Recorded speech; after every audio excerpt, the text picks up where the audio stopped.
My name is William Blair Jr. Father's name was William Blair Sr. My mother's name was Cora Ross Blair.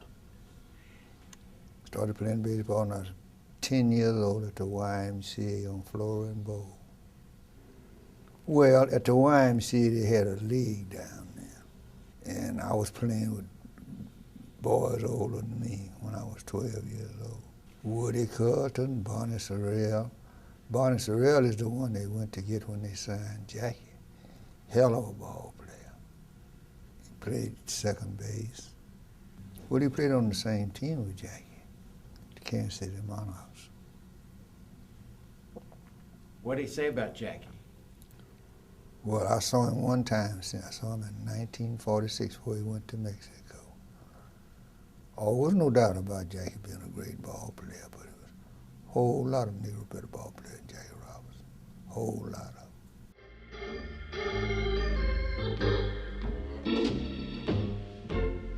No one to walk with, I'm all by myself. No one to talk with, but I'm happy on a shelf.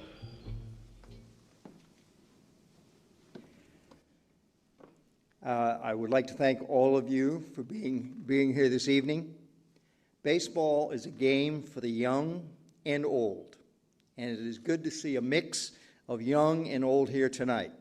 For the younger generation, you need to know that your elders here this evening are all young at heart. I would like to thank some special guests for being here, and we're going to start with Dr. William Blair, who pitched in the Negro Leagues in the late 1940s. In the late 1950s, he was the founder and publisher of the Elite News in Dallas. In the 1980s, he was the force behind the Martin Luther King Jr. parade in Dallas. He is known as the legend. Dr. Blair, thank you very much for coming and being here to support me tonight. In 2010, when I believed God had a plan for me to write and speak about the black ball era, which is segregated or Negro League baseball, I needed the blessing from two groups of people. One, baseball historians, and two, former players from the black ball era. In July 2010, I attended my first Lester Malloy Negro League Baseball Conference in Indianapolis, Indiana, which is where Dr. Blair used to play ball. There were about 100 baseball historians in attendance. There were about a dozen academic presentations on the history of the Negro Leagues, with the focus being on Negro League baseball in the state of Indiana. My primary objective for the conference was to determine if these baseball historians thought my historical fiction book, The Best Season, The First 90 Games, which at that time was still in the process of being written, would have a positive impact in showing how good these players were. And the response was very favorable. I have now had the opportunity to talk to 5 or 6 former players from the Negro League.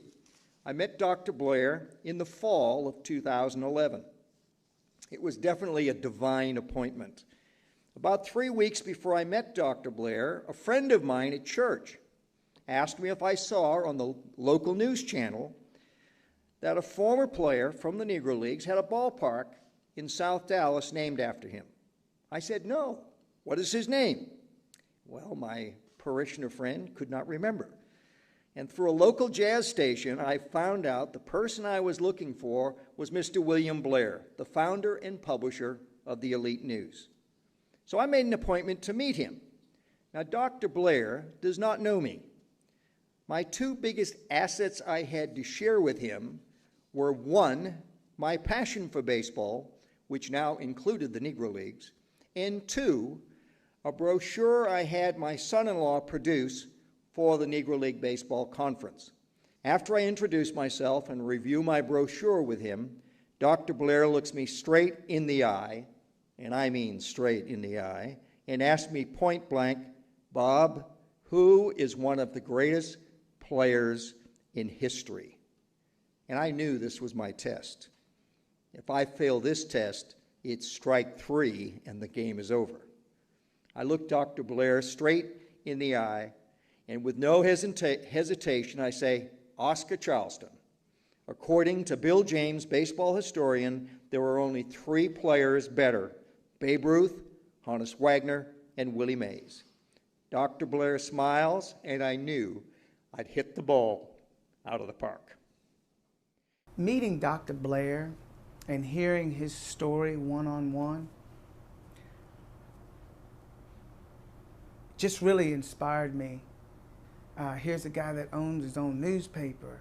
He's an entrepreneur. He's a businessman. I think I could aspire to just understand and admire a lot of those players back then, but to actually meet one. So if you ask me about a player, Dr. Blair would be someone that I would highly respect. Well,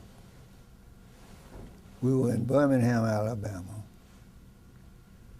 You know, when you went to the Negro League, you had to make good on a contract, else you didn't sign there.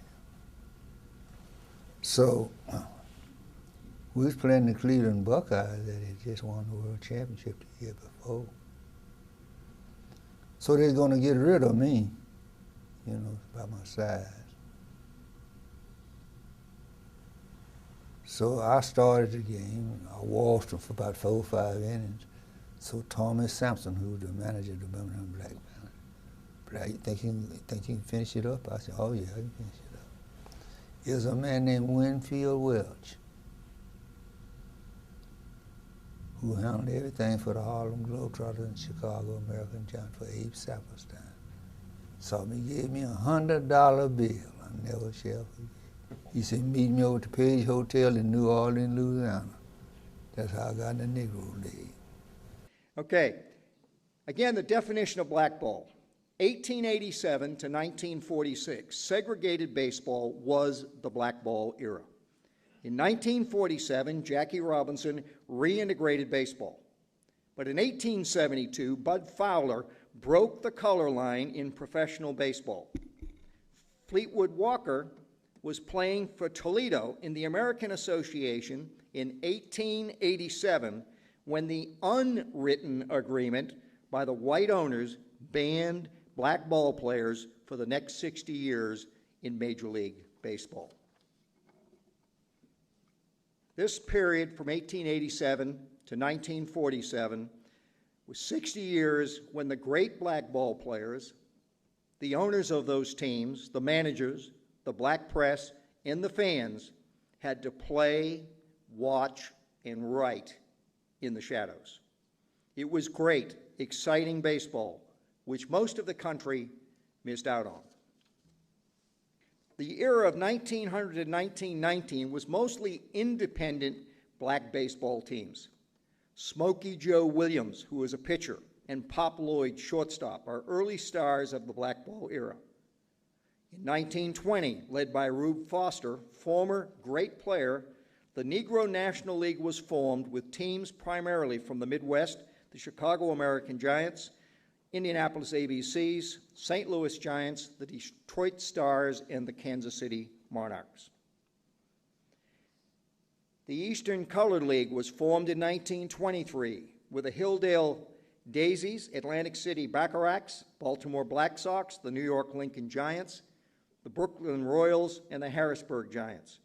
In 1924, the first Negro League World Series was played with the Monarchs defeating the Daisies in 10 games. One was tied. 1926, Satchel Paige began his career.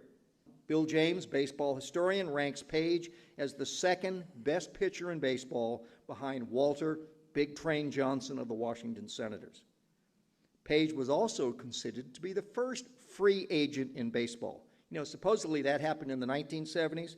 Well, Satchel did not mind at all. If somebody offered him $500 to pitch for a weekend, he'd leave his team, the Monarchs or the Grays, whatever, and go pitch somewhere else, and then come back, and he'd always be welcomed back. And we were playing down in Atlanta. Had a little fellow about Brooks' size, led off with a triple on Satchel. When he got to third base, he's putting up his britches and everything. You know. Satchel said, young man, see, you know one thing, said, I wasn't going but 3 tonight. He said, but I'm going to go 9, said, because I'm going to teach you some table now. Boy, it's a shame what you throw that ball. Satchel could do anything Satchel wanted to do. If Satchel said he's going to strike you out, he's going to strike you out. That's what he'd do. Made more money than anybody in the history of baseball. He had an airplane when nobody else didn't have that. That's right. You know that, did you? I didn't. He sure did. Had a fellow with him named Jew Baby, wasn't this wide all the way up. Hell, if he didn't want you to get to Satchel, you couldn't get to him. But Satchel was a true man. We played in Cape Girardeau, Missouri. You could hear him warming up back. Boom. Boom. Boom. Man, so when that back there warming up, that's Satchel. Throw his glove out there and beat them people. Shit. That's how good a pitcher he is. And didn't walk nobody. Didn't walk nobody. Take a match to him and throw it over there all day long. Throw that all day long. Had that kind of control. They had Satchel Paige, they had Hilton Smith, they had Connie Johnson, they had Big Jack Match, throw it with both hands. A boy named, what's that left-hand boy name? Anyway. And Booker McDaniels, 6 of them. Every day they send somebody out there throwing the ball harder than to throw the day before. Never shall forget one time they was talking about it. You know they was talking about it. You know, the speed on the ball. So Satchel was down there warming up, him and Buck O'Neill. He said, what was he throwing? He's throwing over 100. He said, oh man. I didn't know that's what they were doing. He clicked at 105. For real? Who? Satchel. Booker McDaniel threw harder than him. Do you think Hilton Smith might have been a better pitcher than Satchel Paige? Wasn't no different than him and Satchel. Only difference than him and Satchel, Hilton was light and Satchel was dark. Mm-hmm. Hilton Smith threw a curveball, go around this room and come back. Wasn't gonna stay up there like Brooks Thomas standing up there. Couldn't stay up there. He couldn't stay up there. You had to get away from that. There's a picture of Leroy from his Negro League days. That's a picture of Satchel Paige in his Indians uniform as he helped the Indians win their last World Series in 1948. Paige was inducted into the National Baseball Hall of Fame in 1971. Here's a quote from Satchel Paige. Quote, Bell was so fast that he could shut the light off in the hotel room and be in bed before the light was out. That was a quote about James Cool Poppa Bell. Well, I got to tell you a funny story. One time they were sharing a hotel, and when Bell went into the room, he noticed that when he shut the light off, there was a delay. So when Satchel came in and he says, hey, Satchel, watch this. Flips the switch, he's actually in bed before the light went out. There's a picture of Cool Poppa Bell doing what he did very well, sliding into third base, sliding into home. I mean, and this was a game against a major league team. I forget when it was. It was probably sometime in the 40s. One of the things that the Negro League were expert at, and I've never seen it done in the major leagues, when they had Cool Poppa Bell on first base, they'd lay down a bunt, and the objective was not to get Bell to second. The objective was get Bell to third, and that worked all the time. But when they played the major leaguers and did that, Bell ran right past, the catcher saw that nobody was covering third, so he runs to third. Well, Bell runs right by him and scores from first base on a bunt. Now, I'm going to give you a little story about Cool Poppa Bell. We were playing in a little town called Keokuk, Iowa, on a Saturday night. All the money you take on Saturday night, you split it on the ball players. See? So we had them 2-1, I think about the 7th inning. And Welch came to the top of the dugout. Cool was leading off the 7th inning. He said, Cool, we got to have another run. You got to get on. Cool hit the ball, bam, ball popped in the air, first base. If he was playing ball now, they never would throw him out. I'm telling you, catchers never throw him out. If he got on base 100 times, he still 100 bases. That's how fast he was. He was 48 years old the first time I ever saw him in my life. Could outrun a deer. Outrun a deer? Outrun anything you put in front of him. And in this particular instance I was telling you about, he's standing on first base. Well, I said, Cool, so I'm finna put the hit and run on, so you got to holler this out. Finna put the hit and run on, so I want you to score on the hit. You remember Dave Pope, he split the Cleveland Indians? Mm-hmm. Hit a line drive, the ball said, bap, bap, right in the left field. Throw it at the plate, and the man didn't even slide. That's how fast he run. People in that town now believe he cut through the pitcher's box, he runs so fast. He could run with no ball. Gibson was inducted into the Baseball Hall of, I'm talking Josh Gibson was inducted in the Baseball Hall of Fame in 1972. Bill James ranks Gibson as the greatest catcher in baseball history. Number 9 overall of all players, and Yogi Berra, and I think on there it says he was 21st. Yogi Berra actually is 41st. So of catchers, Gibson was way ahead of everybody. Gibson was a right-handed power hitter, hit over 900 home runs in his career. Some say it might have been 1,000. He's the only player, and this is documented, to hit a ball out of Yankee Stadium. There's Josh. Here's a quote from Dizzy Dean. And see, one thing I want you to know, the great players in Major League Baseball recognize the talents of the black ball players. Dizzy Dean, quote on Oscar Charleston, Charleston could hit the ball a mile. He didn't have a weakness at the plate. Now in this picture, Oscar Charleston is actually behind the umpire in the on-deck circle. By the way, these photos I got from Larry Lester, who is heads up the Negro League Committee for the Society for American Baseball Research, which I'm part of. 1933, Major League Baseball and Negro League Baseball had their inaugural All-Star Baseball games. The East-West Negro League All-Star Game was played annually at Comiskey Park, and sometimes they had 45,000 to 60,000 people in attendance, mostly black fans. The East-West All-Star Game was what really led to integrated baseball. And in the period from 1933 to 1946, the 3 dominant Negro League teams were the Kansas City Monarchs, the Pittsburgh Crawfords, and the Homestead Grays.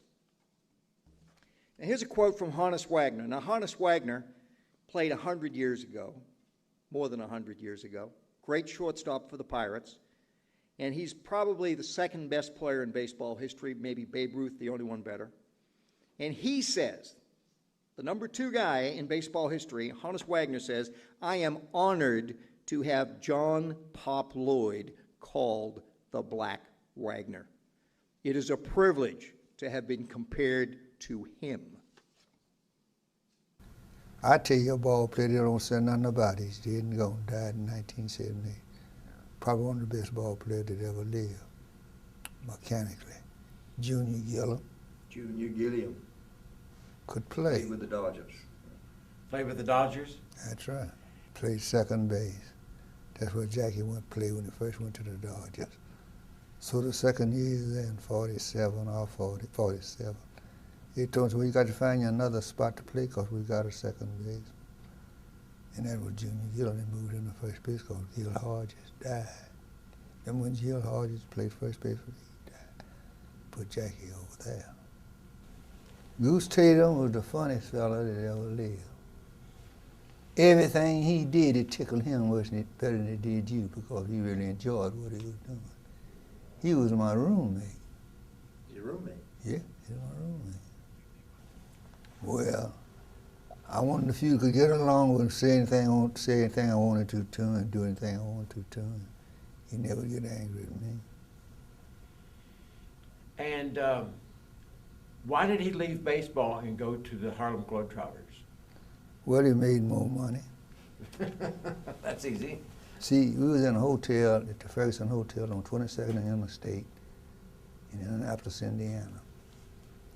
A man named Babe Herman came in and threw $10,000 in the bed where Goose was. See, Goose could have made $1 million in Nebraska, Iowa, and all them little towns like that. He made $1 million. He wouldn't take it. Why not? I don't know. I know he was just a funny fella. El Dorado, Arkansas. I used to be pitching, he said, that rock radio. That rock. Yes, that's how he said to me all the time. Good fellow. Turkey Stearns, another great player. Stearns was inducted into the Baseball Hall of Fame in 2002. He won 4 batting titles in the 1920s. He was a left-handed power hitter. He was also an excellent outfielder with a great arm, great range.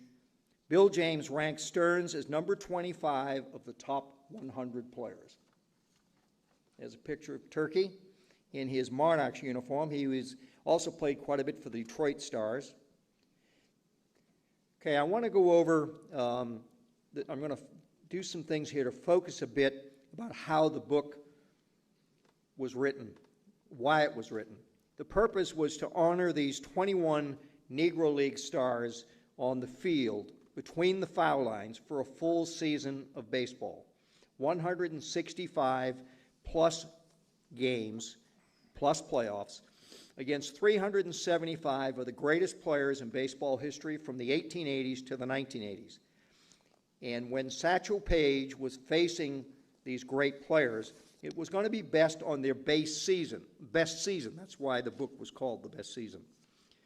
For example, when Satchel Paige faces Walter Johnson of the Washington Senators, the best pitcher in baseball history, 3 times in a 9-game series, he's facing the 1913 Walter Johnson, who won 37, lost 6, with a 1.14 earned run average. Now, as far as my background, I'm going to go over that in the last slide. The Lester Malloy Negro League Baseball Conference, Indianapolis, 2011. As I was writing my book, I was encouraged by Dr. Ray Doswell, the executive director of the Negro League Baseball Museum in Kansas City, and Dr. Leslie Heafy, the detail editor of Blackball, a Negro Leagues journal, to attend this conference, attended by about 100 or so baseball historians, members like myself of the Society for American Baseball Research. I could get some excellent feedback on my writing, as well as learn about the Negro Leagues from about a dozen historical academic presentations. My Honoring Blackball brochure was designed specifically for this audience. So in July 2011, I attended the 4-day conference in Indianapolis. It was wonderful being with all the baseball historians. Even though their focus is historical research, they knew that there was a place for what-if scenarios of historical fiction based on sophisticated game simulation.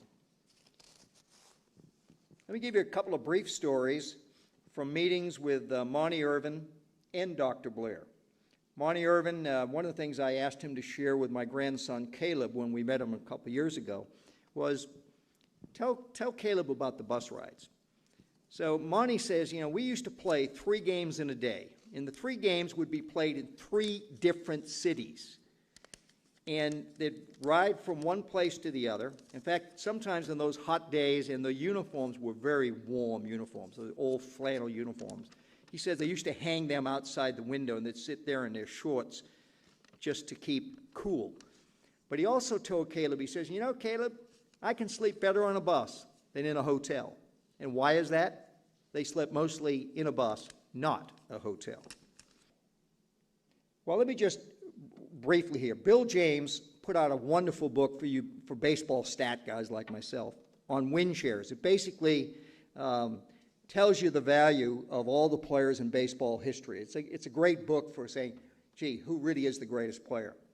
But using that book of Bill James, Mark Armour wrote an article called Major League Baseball Integration, 1947 to 1986.